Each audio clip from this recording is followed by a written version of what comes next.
Disguised as one of Santa's helpers, I'll steal these presents from right under his nose. Now hold it there, you little fake elf. Be safe. What are you doing here? I would have gotten away with this if it weren't for you.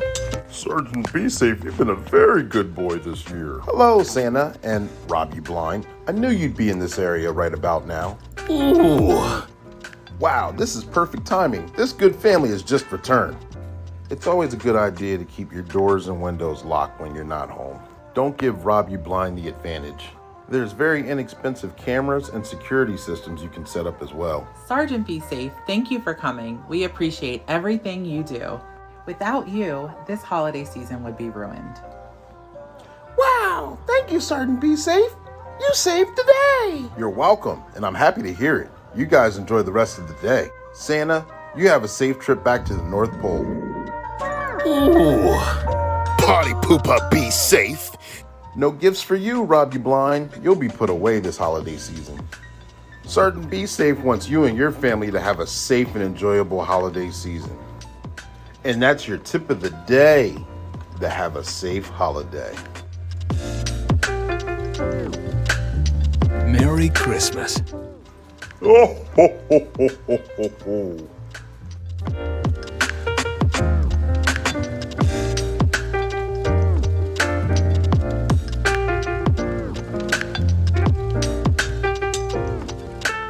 Subscribe now.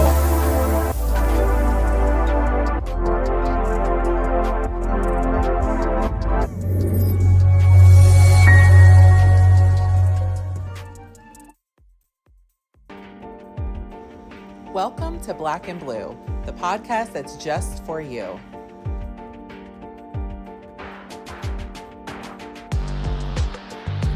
We bring solutions to everyday problems.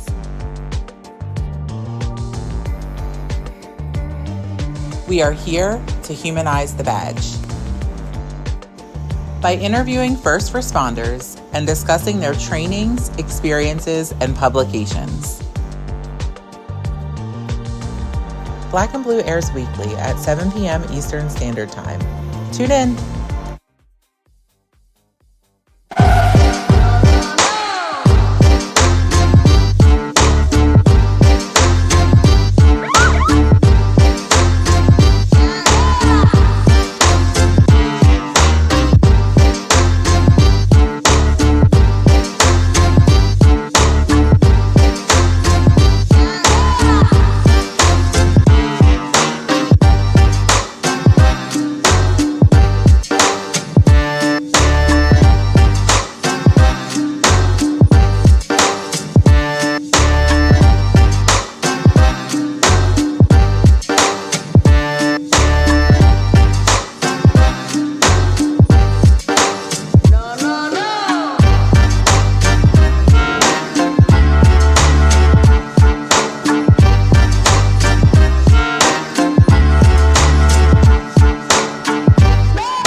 Let's go, start the show.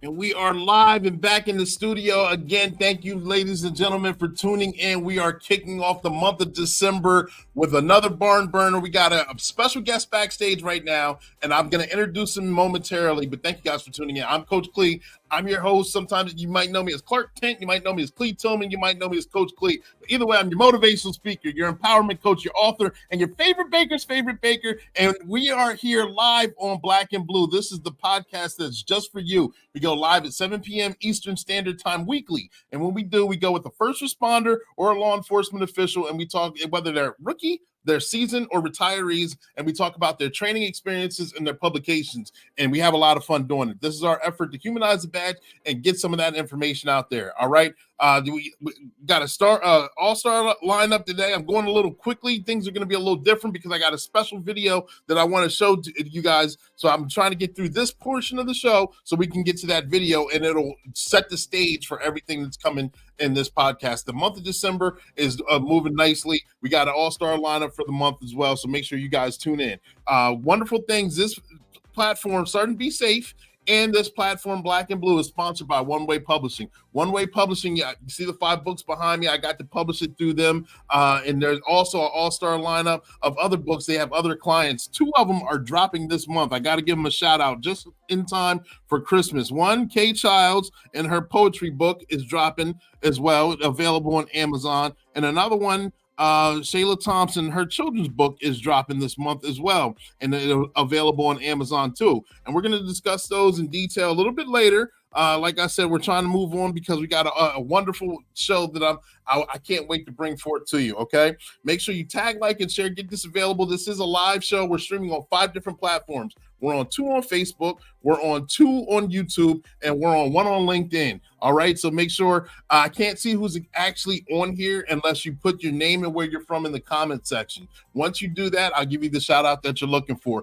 This is interactive, like I said, so if you have a question, make sure you put that in the comment section as well, and we'll address your question as soon as we can. It's about a 5 to 10 second delay from the time that you post something until the time that we see it. I see Ernie Stevens is on. Thank you for the connection too, because without him, I wouldn't even know our special guest who's in the background right now. He's looking to forward to hearing from Chief Moya. Absolutely. Ernie Stevens, thank you for all that. Workwithclee.com is the website as well. That's in the comments section, and it will be scrolling below. That's if you're looking to make it, if you're trying to come on the platform, if you're looking to be a voiceover for Starting to Be Safe, or if you want to work with One Way Publishing. You know their motto is they can turn a mere thought into a book that's bought. All right, got Billy Drees on here. Elliott PD, thank you for tuning in as well. Thank you. Tag, like, and share. Absolutely. It's going to be a fun show. It's going to be a fun show. I'm going to jump right into the intro so I can show the video, and we got the meat and potatoes coming. Ladies and gentlemen, boys and girls, I got a special guest. Some of you may know him. Others of you may not, but by the end of this podcast, you will know him. He is Chief Elliott Moya, of the Eliot Police Department, fumbling over my words. He's got over 20 years of experience. He's worked with criminal investigations. He's worked with community relations. He's got a criminal justice degree. He's been highlighted in a documentary, which we will touch on momentarily. He's been highlighted also in podcasts and been interviewing on panels and public speaking. Ladies and gentlemen, boys and girls, here's the video that highlights him and his department and the efforts that they made to serve the community better and promote community relations. Then we're going to jump right into it. Stay tuned. I just knew that this was going to be a turning point. I was worried was how much was this going to come at us, and wait a minute, how much do the officers know about terms to them that were going to be new? White privilege, Black Lives Matter. Like, what is all of this? Eliot Police Chief Elliott Moya reached out to the staff at Greenacre, a Baha'i center of learning nearby. One day I was on a phone call and Robert says, hey, the police chief was going to come today. So I went down and I met the police chief and Robert, and they were having a conversation about his feelings about everything and what could we do to bring people together through all of this. No, we didn't talk about it before, we really didn't. The last time that we had talked anything that touched on race discrimination or anything like that was when, somebody called me a spick at the police department, and that was, I didn't talk about that the right way. My experience with policing is not good. Like probably any other Black person growing up in New York, I've been harassed by cops. At 8 years old, I witnessed a Black man get shot by a police officer. Talking to the cops is not something that you do where I come from. I was definitely nervous. The staff at Greenacre spent many hours studying and consulting together. They eventually crafted workshop materials with quotes from the Baha'i writings and discussion questions around the principles of the oneness of humanity, the inherent nobility of all, and the importance of universal participation. The life here in Maine, where I live, is not the same life in New York City or Baltimore or Miami or San Francisco. For instance, Najee told me he was educated in school is so far different from what I was taught when I was in school. And one time an officer was like, yeah, they got this new black national anthem out. I said, I grew up singing that national anthem. I actually knew that national anthem better than I did the actual American national anthem. And that's what we sung in school. When the first national anthem was created, I would have been considered a slave. Did that include me? But this one includes all of us. This is more American than anything else. I said, did you look at the lyrics? Read it. And is there anything harmful in this? Lift every voice and sing till earth and heaven ring. Ring with the harmonies of liberty. And it changed my entire mind on the subject of just the national anthem.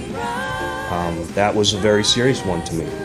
And I walked out of that meeting that day absolutely mind blown that we had two different educational systems teaching two different ways.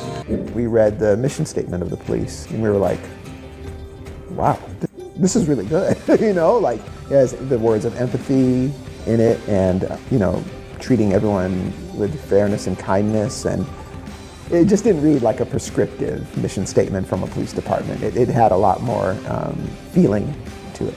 Growing up and having questions but not knowing who to talk to about it, or not, again, not understanding.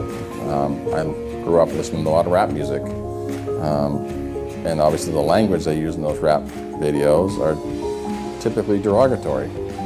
So what's one of the conversations I got into Najee about? I'm like, so if this is a bad word, why is everybody using it and promoting it in their music videos? And he really wanted to just talk to us. You could tell he just had a lot on his mind. We actually stayed an hour standing on the lawn, just hearing him question after question after question. When you look at what we've been able to do here, it's cost nothing but our time. I keep looking forward to how do we challenge ourselves now to be more intelligent, police in a better way. What does that look like? I'm not sure, but we need to be looking at it.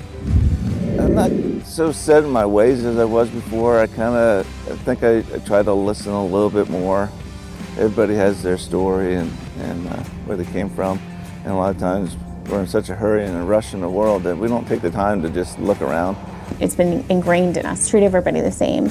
But when we do that, we don't consider someone's background and how they've been treated in the past, either by the system or by other factors in their life. And so that's something I think that has left a mark on me. And when I encounter defendants who might not have had the same life circumstances as somebody else, I do try to take that more into account than I might have previously. When I went back to New York, I had to use the restroom, and I easily just went up to the cop and said, hey, do you know where the nearest restroom is? And he was like, I think it's in this building. I went and found a closer restroom, used it, came back. I was like, oh, there's a closer restroom right there, just in case you need to go. And he was like, oh, thank you. That would have never happened before. That doesn't sound like it probably is a major thing, but it was for me. It was for me. Eliot Police Chief Moya partnered with the founder of the Seacoast Black Lives Matter organization. When you look at Tanisha and I, we're leaders of our organizations, and we're modeling right now what really should be done, is to sit down, have a conversation. And with that, we've gotten together a couple of times now. This is a wonderful person. This is somebody I consider a friend, and that's what we need. Mm-hmm. That's what we need right now, Mm-hmm.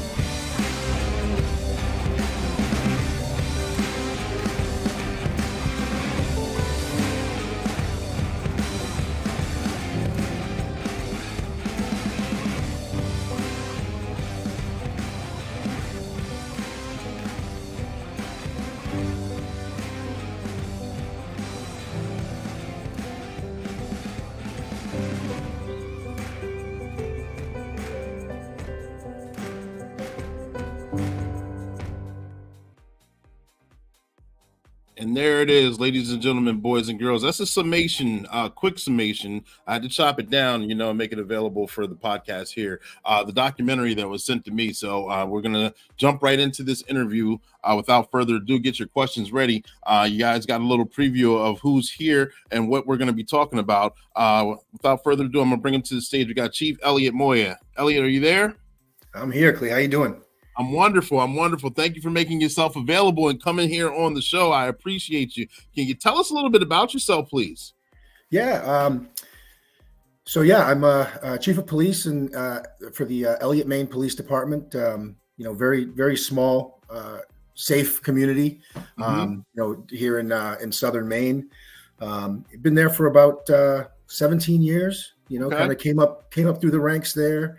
All the way from the academy right through investigations, and here I am. I've got 2 kids, a wonderful wife. You can see in the background we're right in the middle of the holiday goodness that comes this time of year. So it's good. It's all good. Yeah, absolutely. Yeah, I'm loving the background right now. It looks very festive and looks very good. Can you explain to us what gave you the burning desire? I know that you're a prior veteran, served in the United States Air Force. We talked about that backstage. But what gave you the burning desire to want to get into law enforcement? Good question. I think I grew up very young. I just always was fascinated with police. In New York, grew up originally from Brooklyn, New York, and okay.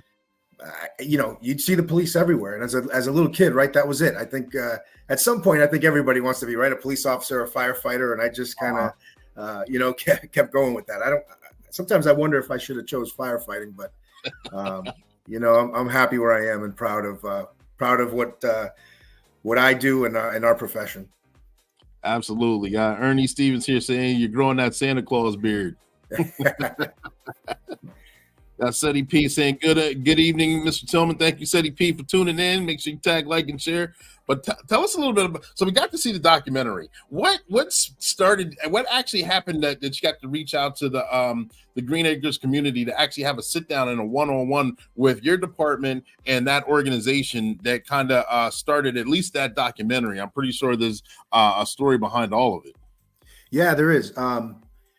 I guess it's funny because the word I always use about how, what drove me to go there, I think it was panic.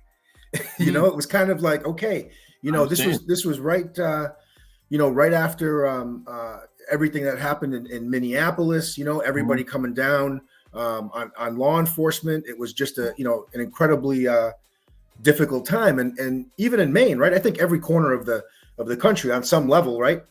Yeah, this was right in the forefront. And as a police chief, small town, I just, something didn't sit right with me, and so I went over there and Green Acre is a Baha'i community in the town of Elliott that has just really supported us. Really just a fantastic place to visit. And we ended up coming up with an idea of, basically, okay, we know that you're struggling. We know that, this is a difficult topic. Well, then come here and let's talk about it. And we did. And, we ended up having what we called sessions. It wasn't, training. And the key for me and what I wanted the most was for it to be authentic, right? Right after this, and even still today, we see all that online training, right? It's out there, and, you buzz through it and hope you passed the quiz at the end of it because you didn't pay attention. So, I really wanted it to be authentic. And at that first session, I'll tell you, the first 10 minutes or so, it was quiet. There was some tension, I bet. But it really, it was a very safe environment, and everybody got to ask good questions. Both those that kind of thought they had issues with police officers and vice versa. I mean, the documentary goes into some of that stuff. Right. And it wasn't but minutes that we were, laughing, having a good time, and the conversation, really just became deep. And really, I mean, it was wonderful conversation, and it has continued, so just one of those things that I'm really happy that I did that as a department, we made that move, and it has paid dividends and, through and through. So it's been great. Absolutely. I know you sent me a link for the documentary, but if someone wanted to go watch it, where's that available at for if someone can go view it for themselves? Yeah, I think I found it on the Greenacre website, which I don't know it off the top of my head, but we can certainly get it on the in the comments there. But yeah, it's that's where I ended up going to see it, and we've been doing showings of it here and having question and answer. Just did one last week, and it's interesting. It's just interesting people's take on the documentary. I hope you enjoyed it. You got to see the whole thing. I did. I enjoyed it. I thought it was very well done.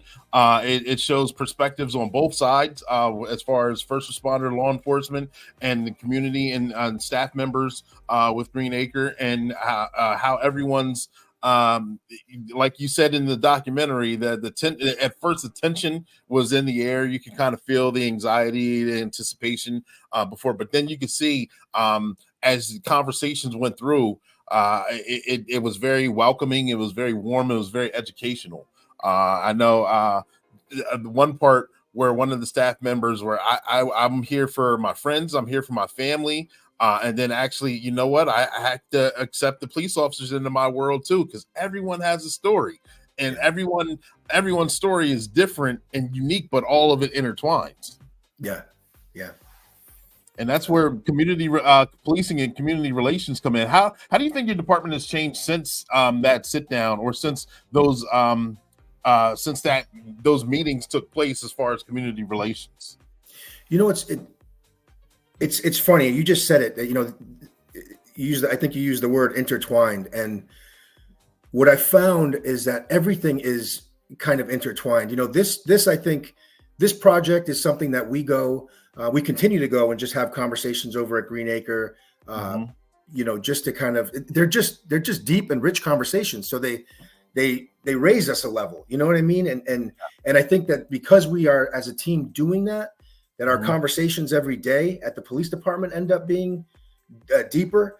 As the pandemic started, we got very committed to crisis intervention team, mental health, response. And that went into officer wellness and all of this. I'll tell you, every one of these pieces is part of this big puzzle that I think ultimately will get to a really good place if we kind of keep focused here.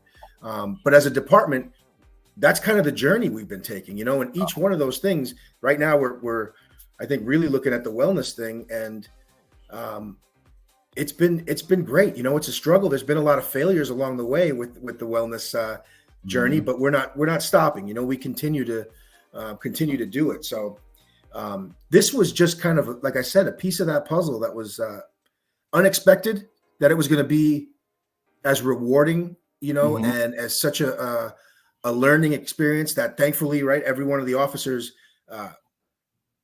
accepted it and just really enjoyed it and got a lot from. So really proud of them and the work that we've been able to do.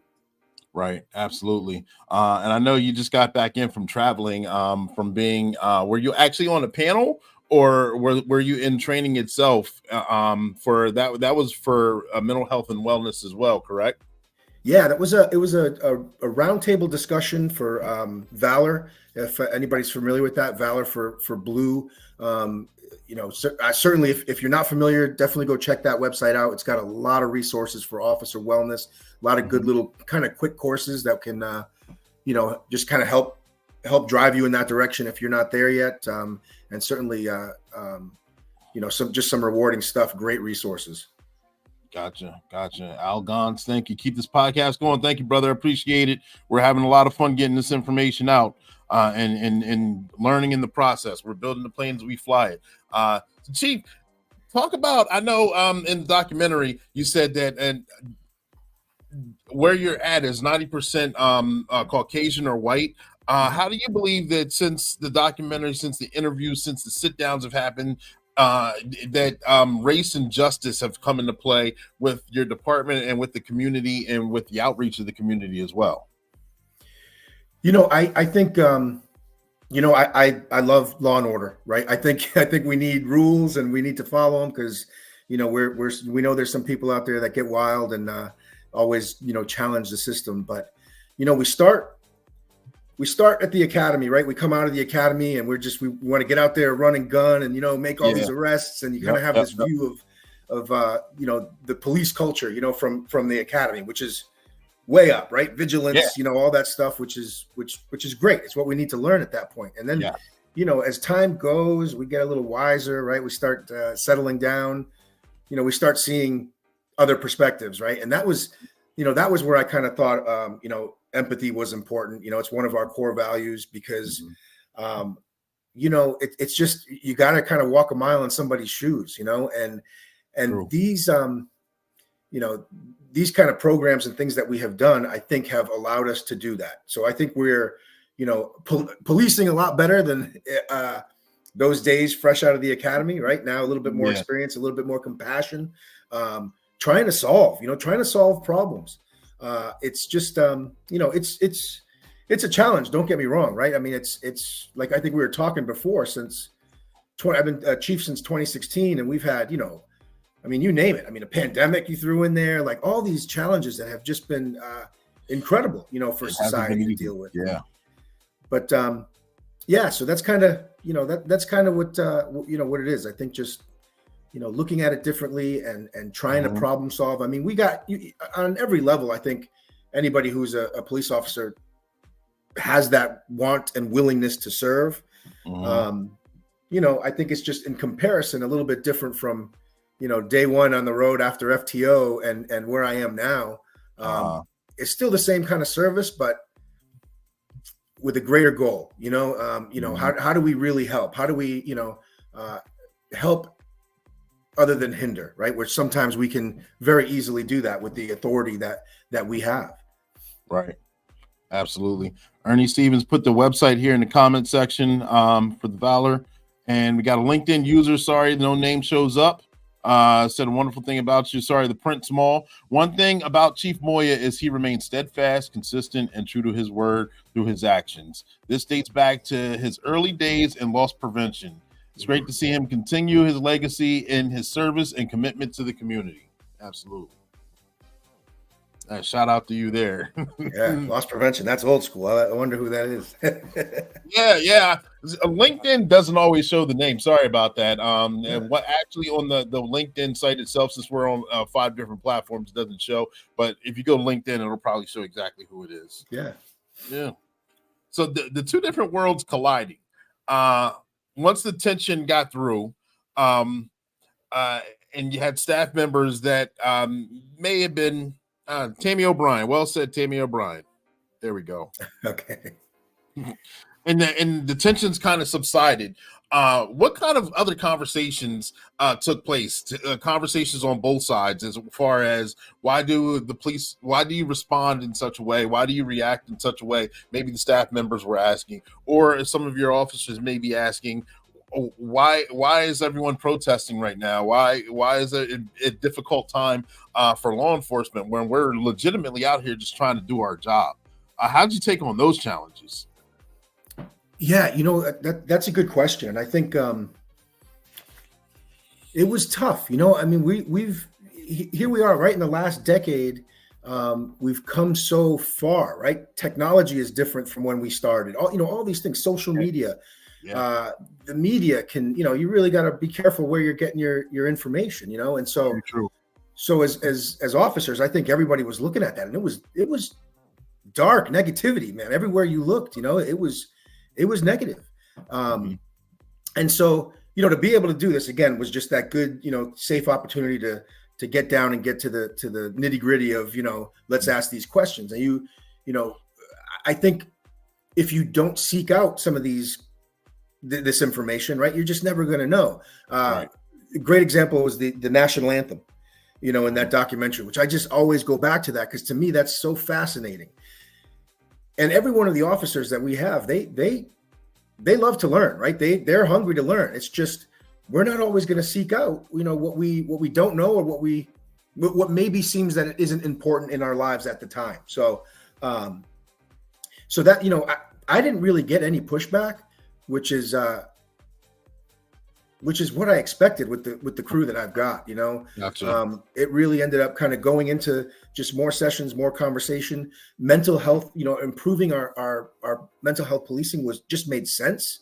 Mhm. It's hard to deny, right? That we could just kind of, everybody's calling us. We know, and everybody talks about mental health policing and wellness, so it's out there, right in the forefront now. But it just makes sense. And so I didn't have a difficult time, or didn't really have to do much culture change. Everybody just kind of accepted it as this makes sense. With that, which is important to say, like going into the crisis intervention team, that was one of the officers' idea. The only good thing I did about that was listen, because I had a couple officers that said, hey, let's do this. Let's look at this. We're getting asked, how are the citizens of our community, since everybody's behind closed doors through the pandemic. And then, I know Ernie's watching, but then I watched that documentary, and that was a turning point for me. Yeah.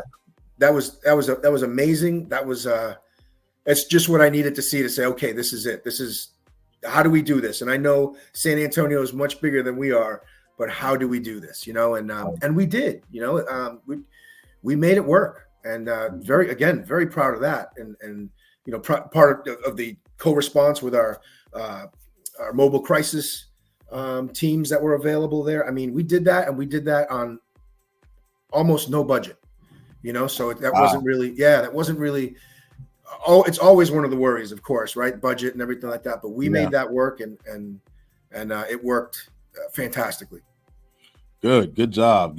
I know. Yeah, and ladies and gentlemen, I just had a little bit of technical difficulty, so therefore, I'm sorry. It kicked me out of the studio, but you kept it going. I appreciate that with good information. Right now, we're going to pause for the calls because Sergeant Be Safe has something to say. We're going to bring him up, and we're going to jump right back into this interview.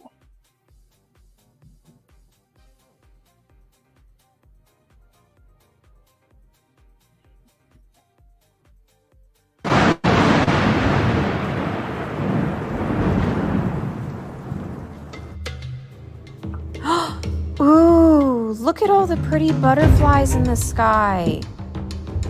I guess I'll just cross the street here.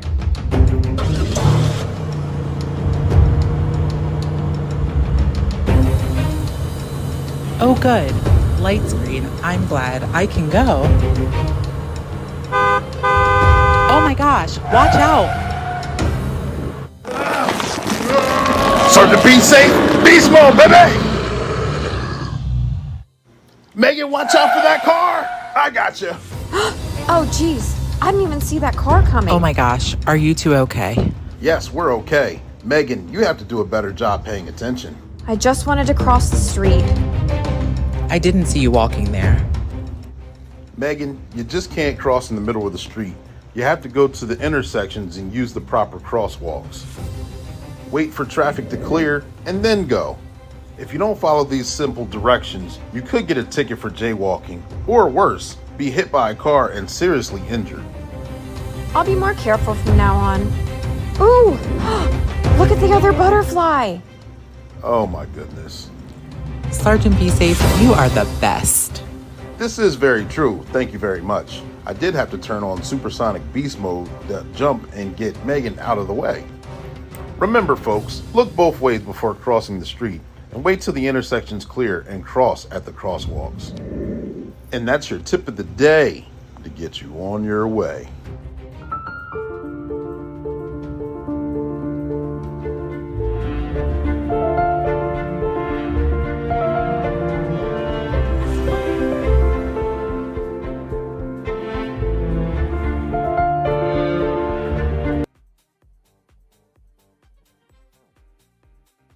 And there it is. Sergeant Be Safe with supersonic beast mode, ladies and gentlemen, boys and girls. But we're jumping back into this interview. Got Chief Elliott Moya here, and I know he started talking about police officer wellness and mental health. And that's been a hot topic here, especially within the past couple of years, and a big buzzword in this community, because we're focusing on the mental health of ourselves in the community, and the mental health as a whole for the community as well. How important do you think it is to actually deal with our public with empathy and sympathy, and focus more on on mental health and awareness, as opposed to putting charges on people and getting them in the system. And I know Ernie talked about this as well, is just kind of pipelining them through the criminal justice system, but not getting them the help that they actually need or want.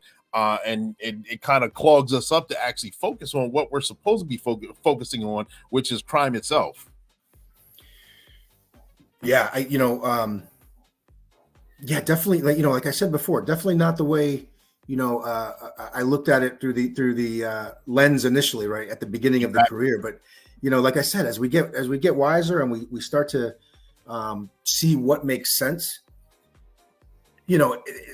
charges on little nonsense can really, just change a person's life, negatively. I mean, just that impact is so great. And again, like I was saying before, in these days, social media technology, that stuff lives forever, right? When the news calls and they want the press log, and you want to send all that stuff and somebody's name's there. I mean, it's tough, it better be something pretty significant, I think, it's so yeah. And again, like I said, I wasn't, I didn't always think that way, and but now it just makes sense, it's just to be empathetic, and to look at everything with, through that empathetic lens, I think is so very important. And it even makes the job better. You make better connections, you're policing on a deeper level, right? I recently, talking about we sometimes call it law enforcement, right, as the catch-all, but that's just a little part of our job, right? Policing as a whole is what we do, and how we do that is so important. So, empathy is top for me right now, just as far as that goes. And you just never know when you can help somebody and how that changes. I know, recently one of the officers where, somebody would come in and say, hey, officer so-and-so did this a long time ago, and it changed my life. It changed the direction I was going, and when you give a kid a break, you just never know the impact that has, so, that's, I want to see more of that, that's more important to me than speeding tickets. Although, speeding is a serious issue, but I think everybody knows what I'm getting at, Yeah, absolutely. Jamon's on here. Thank you for tuning in. Good evening to you too as well, sir. Appreciate that. But yeah, I totally get what you're saying. I know jumping out of the academy, you're looking forward to running and gunning and doing all the fun stuff, and you're at the height of your, like you said, awareness, and you're like, I finally made it. I finally have on the uniform. I got the fast car. Let's go get them and have fun while we're doing it. And then you realize,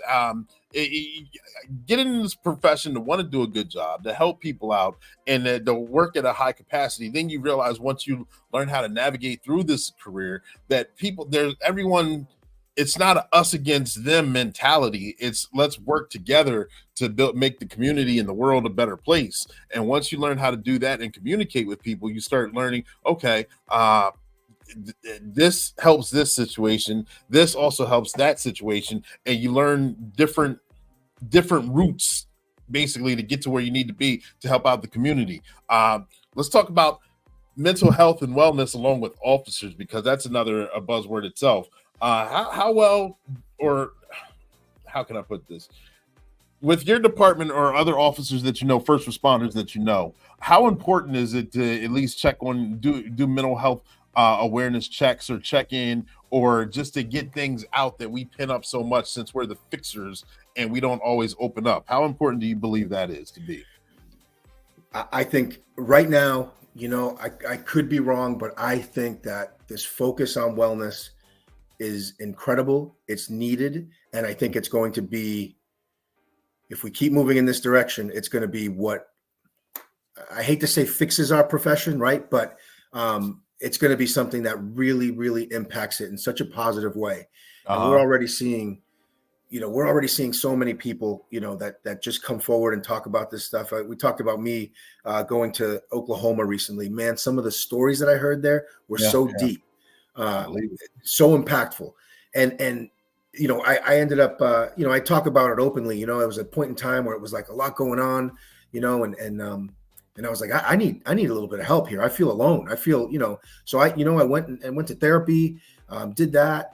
I was like, wow, I feel good. I feel like a weight is lifted, and I started talking about that with the guys. I mean, there was nothing deep. I felt very comfortable talking about it, but just, I always say, like, my head was nodded, and I just needed to needed that third party to help me unknot my head and get my direction kind of going back at a fast pace. And as I talked about that openly, again, the conversations, which were already deeper and better from some of the stuff we did, it improved even more, which is just, I can't tell you the amazing impact. Our little department actually hosts a conference on wellness.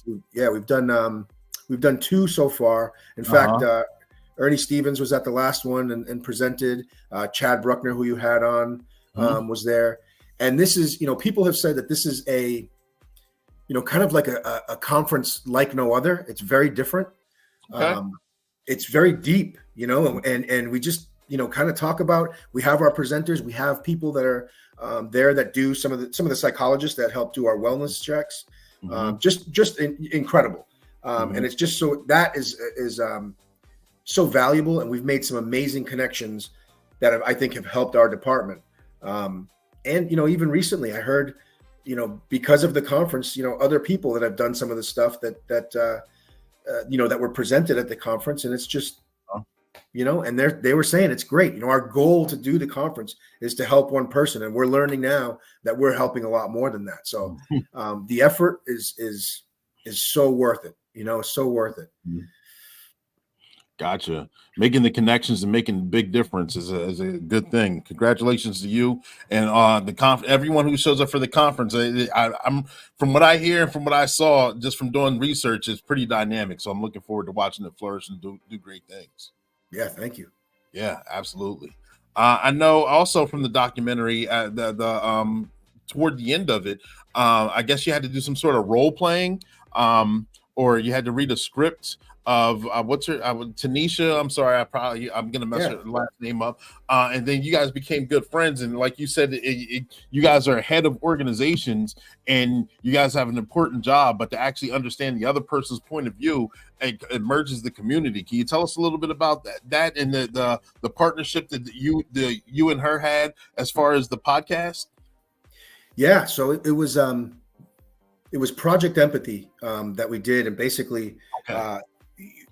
Her and I were paired up, and of course, right. I think at first neither of us wanted to do it. It seemed, a little bit cliche, right? The police officer activist.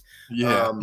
So reluctantly, we did it, and I was, so what the project is she would write a story, a true story, and kind of put it down on paper, as did I, and I would read hers. She would read mine. Mm-hmm. And my story was about my response to a suicidal veteran, and just kind of going through processing the emotions that I felt on the way there, and a powerful story for me that's vividly in my mind, and hers was kind of her experiences through life as a Black woman, and just really, really powerful stuff. So from there, we did it a few times, and it was met with such, people loved it, and people were just coming everywhere. This is great. I was a little bit worried, right? Because the law enforcement community is like, what are you doing? And so, like, as you were saying, it's leadership, and at the end of the day, we have to have these conversations. We have to talk to one another. You said it before too, us and them, everything is us and them. I made the joke the other day, here in New England, right? Even the Red Sox fans, right? It's Red Sox fans versus Yankees fans. That's how we're kind of taught to, go into the world, right? So, but it really is. So we kind of get, fragmented. We forget that we're all human. We're all so similar. Yeah. One of the things Tanisha and I mean, when we sit and have conversations and when we catch up, there's not many differences, between her and I. Right. So it's just kind of fascinating, but we put all this other nonsense into it, right? You're on this team, so I can't like you. Yeah. And so, for me, I think that's the biggest, one of the biggest takeaways was it's time to talk. And then there's a lot of listening, a lot more listening that needs to be done. Right. And we can't make, I don't think we can really make any improvements to ourselves, our systems, if we don't do that, if we're not looking to listen, to learn. And again, kind of with that empathetic ear, and so it's been a great time for me right now in policing because of, because of this kind of different way of thinking, I guess, if that makes sense. Right. Yeah, it makes perfect sense. Mm-hmm. Yeah. And I, one of the things that Tanisha says all the time, and it drives me crazy, is that she hates police. Right. And so that, and that's a tough one. And so, I'm like, I guess I could say I hate BLM, but I was like, I don't hate you. Right. And so we're, for some reason, we just decide to hate, the organizations as a whole. Right. So, and we forget that, hey, Elliot, Billy, Ernie, these guys are great guys. They're police. Yeah.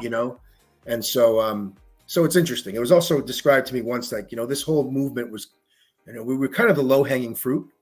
We were kind of we have the authority, we have the guns, there's some of us that screw up, but as a whole, I don't like when people say, I hate the police, because I will still say that we are a very noble profession, and it takes a special person, I think, to be a good officer. Yeah. So that, that's one of the things I struggle with, but I listen, I hear it, and we keep growing and we keep having these conversations, and it's worth it. Absolutely worth it. Yep. Absolutely. Got a comment here on the floor from Gus Elliott. Hey, Moya, doing a great job, brother. Shout out to you. Absolutely. And I know exactly what you're saying. Because sitting down and having a conversation is very important, whether it's town hall, whether it's digital on some sort of platform, whether it's face-to-face, whatever it may be, just actually sitting down and actually having the opportunity to listen and empathize, sympathize, or just to remove yourself and put yourself in the other person's shoes, and you can actually see through the eyes of the other person. And like you said, I've learned this through the course of the career. I've learned this through this platform itself, and just what everyone else has been saying. Everyone's stories are intertwined some way, and everyone's stories are pretty similar. It's just quote unquote, like you said, it's whatever team that you play for. All right, well, I'm loyal to this team, but that team over there, I can't. I just hate that team. And then once you get to learn the individuals on the team, you're like, they're people too. They struggle with death in their family. They struggle with diseases and throughout their family or friends or things like that. They struggle with financial problems, car problems, employment. Everyone has issues in whether it's personal, spiritual, or physical. And understanding that we're all human beings. We all try to work through those problems the best way we can. And realistically, we all want to be heard, and we all want to help one another too. I think it comes down to how we go about doing it.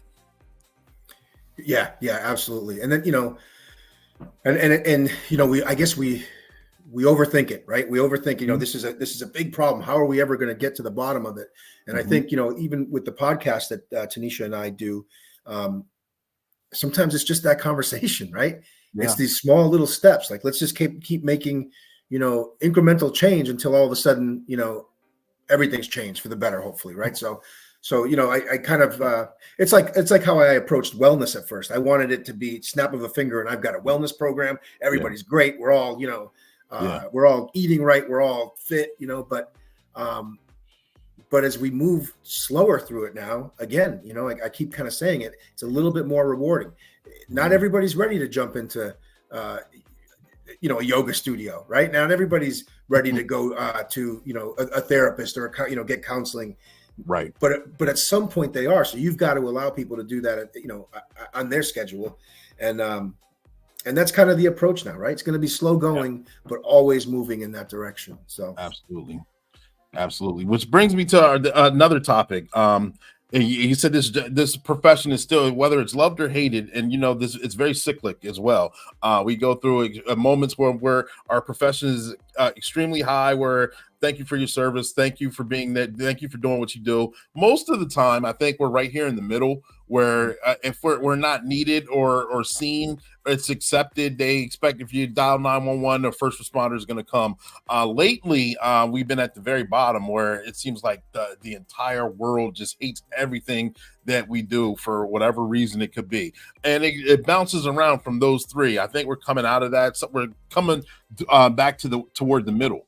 But coming back toward the middle, we're having a huge retention and recruitment problem across the nation. I know there's a couple young adults on this platform that may watch the replay that are either going to soon be graduating high school or graduating college or getting out of the military, and they're wondering what the rest of their life's going to look like. Like, I kind of have the bug for law enforcement, but I don't know if I want to put up with the heartache and pain, the schedules, listening to how everyone doesn't like what we do or whatever. What would you say to someone in that position that may have the bug or they're looking to get in law enforcement but are a little reluctant? What kind of advice would you give them? This may sound cliche, but get into it and be the change. And I say that because we continue to be and have so often been, reactive to everything. I mean, it's kind of like we're kind of getting in our own way. Why aren't we identifying things that can make us better and doing it? Like, let's get ahead of it all, right? Right now, I think it's as a result of everything that's happened, and as you said it, right, the tears of where we are in the eyes of society. I don't know that I'd want to get into this job, right now if I had to start over. But if we start becoming proactive, if we start making these changes, if we continue to move to that space where we're caring about our officers and their families, I think that's going to be demanded. It's not going to be wellness is very much not an option. I get it, right? Some departments are still not even looking at it yet throughout the country. Some they have great, robust programs, but I don't think a wellness program, not having one, it's just not an option anymore. And I think, part of that, generationally, we always hear, right? The generations are so different, and we've got to make this profession continue to have it be a noble profession, continue to serve. But,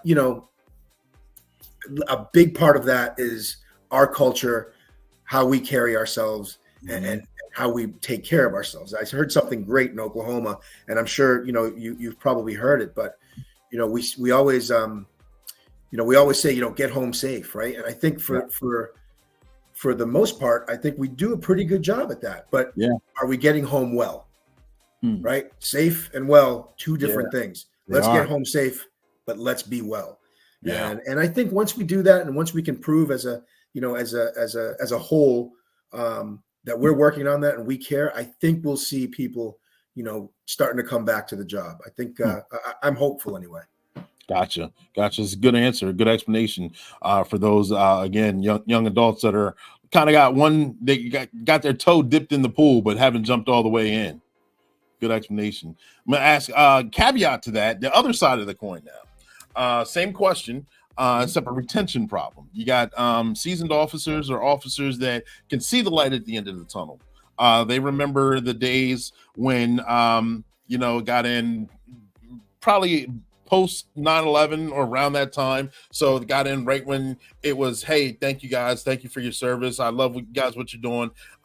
You had a good career of doing wonderful things. And now they're toward the end, and they're riding their time out, or many have already left, or many have mentally checked out. Many have retired on duty, or all the other quiet quitting, all the other terms that are out there. What kind of advice would you give to the seasoned officer that still has a little bit of gas in the tank, but it's just not, the enthusiasm isn't there like it used to be? You know what, Clee, I'm going to be honest. I was that guy not that long ago. Gotcha. I was just looking at the calendar, counting and then there was a point where I was like, you know what, I don't need to retire. I'm still young. I'm going to go out there, do something else, and try to, climb up the ladder doing that. So yeah, I think I go back to saying, being proactive. Like, there's a lot of officers out there that probably have the answer how to improve our profession, right? Let's start looking at let's look at schedule changes. Let's look at, it's not always just money. Let's throw money at the problem. But we've got to be part of that solution. And I think that policing, we've done the same thing kind of over and over. And we haven't really looked to be creative and change, things like a schedule. I think there's a police department here in Maine that's taken on a firefighter schedule, and that's intriguing. Does that allow for, an officer to be home with his family, to be able to make sure he's at those games? Let's look at it. Let's try it.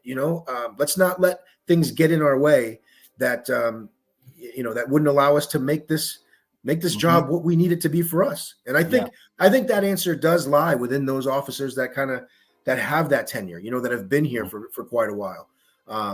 But I get it, just like what I went through. You feel stuck, you feel, you kind of get selfish. You're just like this, this place stinks, and I always, when I was pulled out of that, thankfully, you realize that it's not the police station that stinks. It's not the officers, right? It's all here. It's all what's going on within yourself. So, so it's a very interesting realization for me.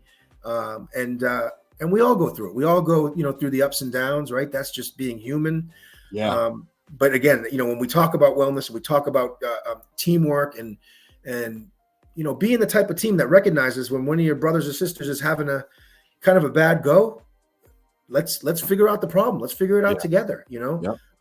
Truly being there instead of gossip or talking behind somebody's back. Things like that. That is just toxic. That's never gonna it's never gonna help. And we've had a lot of that, I think, in our in any profession. But we can be better. But I do believe that probably the answers to fix some of the stuff that we've been stagnant. I think it's somewhere amongst the ranks. So. If I have a piece of advice, is just, lead from where you were and bring us those ideas, Gotcha. Hit the nail right on the head. Trust me, I know. Getting complacent, getting stagnant. I say this all the time, stagnant water attracts mosquitoes. Then once you get those mosquitoes, it's bloodsuckers and they just pick at you. Toxic, the environment becomes toxic. And then nothing good comes from it. So, keeping a full head of steam, leading where you are, like you said, is a good point. Getting out of our own way. We can be our own worst enemy a lot of times. And repurposing, finding our purpose while we're in this position for the new recruits that are coming on as well. I mean, you don't want to be that. I remember starting off, and you got those old guys that are on that are already they tell you the job's a meat grinder. Their enthusiasm is gone. They're angry, and you're coming on, and you're full of zeal and excitement, and you see them, and you're like, wow, like I don't want to turn into that guy. All of a sudden, you see them shine on certain calls, but then you get back to the station and they're duds. I'm like, what happened? You can see the great officer in them, but then that they're mentally checked out. Yep. I never wanted to become one of those guys as well. No, same here. And that's what brings on the complacency, and that's dangerous, right? And we just can't operate that way. Yep, absolutely. Yep. And Ernie, sorry, I put your comment up there, but something's going on with the stream where it took it down. So I can't put it back up here or read it. If you're still on here, if you can put that back up here, we'll get to it. But we're going to pause for the cause. We're going to jump to a certain Be Safe commercial. Let me get this up here again with all these technical difficulties.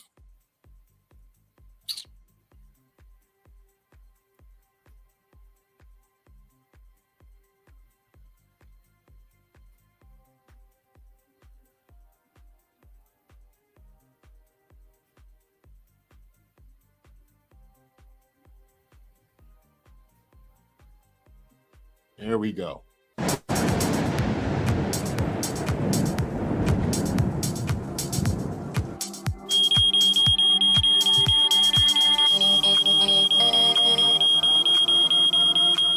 Oh, thank goodness you're here. I heard a loud noise and I thought someone was breaking in.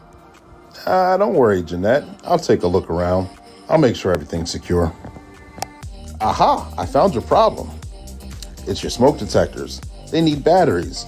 It's definitely not your burglar alarm. Oh, silly me.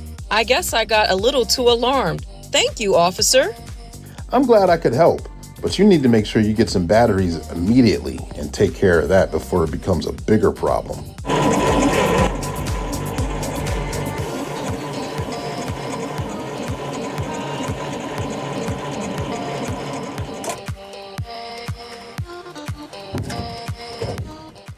Abby, it sounds like you're having a little bit of trouble with your car battery. Yes, officer, it's dead. I think I need a new one.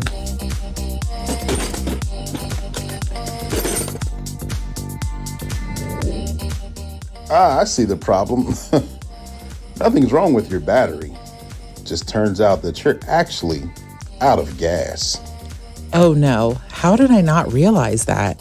Thank you for saving me the expense of a new battery, officer. Well, I'm glad to find out that you're only out of gas and don't need a new battery. Looks like there's a gas station right around the corner. Let's see if they'll accommodate you so you can get on your way. Ah, good morning, ma'am. Hey, Mario, how's it going? I'll take my usual cup of coffee. Officer, it's on me today. Let me buy you a cup as a token of appreciation for keeping us safe. Well, thank you, ma'am. That's very nice of you. I appreciate it. I'll kindly accept your offer. You know, Captain, it's getting colder out here, and the holidays are quickly approaching us. Yeah, it's that time of year, my friend. You know the time we start responding to weird calls. They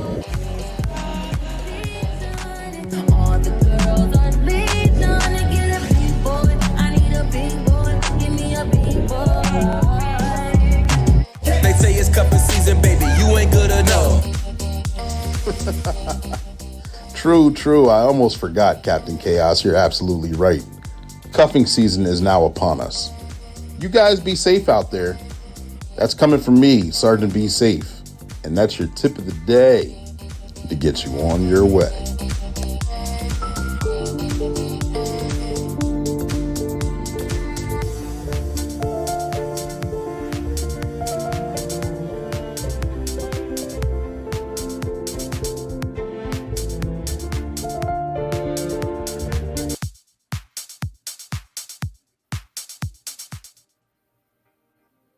And we are back. That one was a lot of fun to make. That was cuffing season. And shout out to all the voiceovers, people who donate their time and their voices for the cartoon itself. And thank you, Ernie, for putting your comment back up here. Here we go. And thank you, Chief, for redefining what safety is. Not the absence of crime, but the presence of well-being. Absolutely. And yes, SETI P, I did get your even though I don't check my text messages while I'm here, I did get your text making fun of my technical difficulties. So I have a surprise for you at the end as well. All right. But ladies and gentlemen, boys and girls, we're back in the interview right here with Elliott Moya. Elliott, I appreciate you coming on the platform. I learned a lot about you. I appreciate you making yourself available. You gave wonderful insight. And if you haven't checked out the documentary, we'll make sure we get that link in the comment section. Check that documentary out. You'll enjoy it. You'll learn a lot, and you'll see two different sides of perspectives coming together for one common purpose, which is a great thing, especially in today's world and today's society. Throughout the course of the conversation, I may have forgot to ask you a question, or I may have jogged your memory on something else, Elliott. Is there something else that you want to bring to the platform right now? The floor is yours. No, first of all, Clete, thanks for having me. This was, this was great. These, I think we said it earlier. These podcasts, these conversations, they move so fast, and they're a lot of fun to do. So this was an honor, and I really appreciate you having on. And I know it was Ernie that kind of helped steer this. So he's always looking out for me. He's an incredible human being. But no, that's about it. I think you and I, Clete, could talk here for hours. I appreciate the opportunity to have some, a little bit of time. And certainly if anybody out there that was listening enjoyed it and wants to continue the conversation, I love to network, meet new people, and keep this conversation going. So please, by all means, reach out. Absolutely. It's been a pleasure to have you on here again. Looking to watch you flourish, keep in contact with you as well. Thank you for everything that you have been doing and are doing for the future. And I know great things are upon you and your department and the area that you guys police. So kudos to all of you and kudos to your efforts. Thank you very much. Thank you, Lee. Appreciate it, man. Absolutely. Ladies and gentlemen, boys and girls, this has been another episode of Black and Blue, where we go live weekly at 7 p.m. Eastern Standard Time. And when we do, make sure you guys tag, like, and share. Hit the put your comments in the comments section so we can get this information out there. We go live. We got a special guest coming each week for the month of December, and we're going to finish off this month of December very strong. Got a wonderful lineup for you guys. I appreciate you guys tuning in. Again, Seti P, I got this surprise and special shout out for you since you want to heckle me a little bit. I got a little joke for you. He did a voiceover, and he didn't even know he participated for this last Sergeant Be Safe cartoon. You guys, thank you guys for tuning in. Make sure you enjoy this cartoon. 10-4, over and out.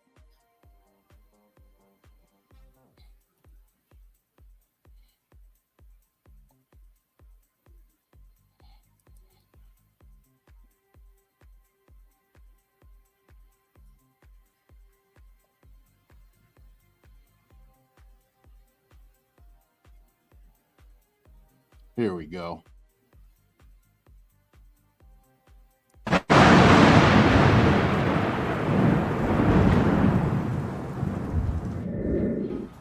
Hey, bro, we got next game. Bro, what's going on? We got this pickup game we're about to get started. I got a bag full of treats. Come on, man. Don't nobody want your treats. Treats? What kind of treats? Vapes, pills, and drugs. Whoa, what do you mean? Don't tell your parents.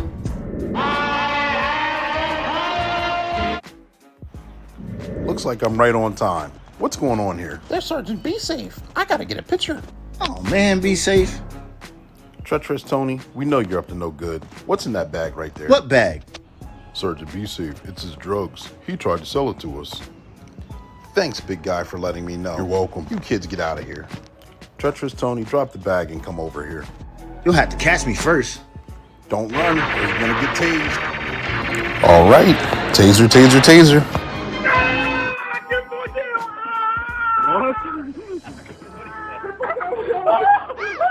All right. I give up. I won't do it again. That's right. Your drugs will be disposed of. So put your hands up. You're coming with us. I'm sick of going to jail. Listen up, kids. Don't use drugs, vapes, or pills. They're not good for you. And that's your tip of the day to get you on your way.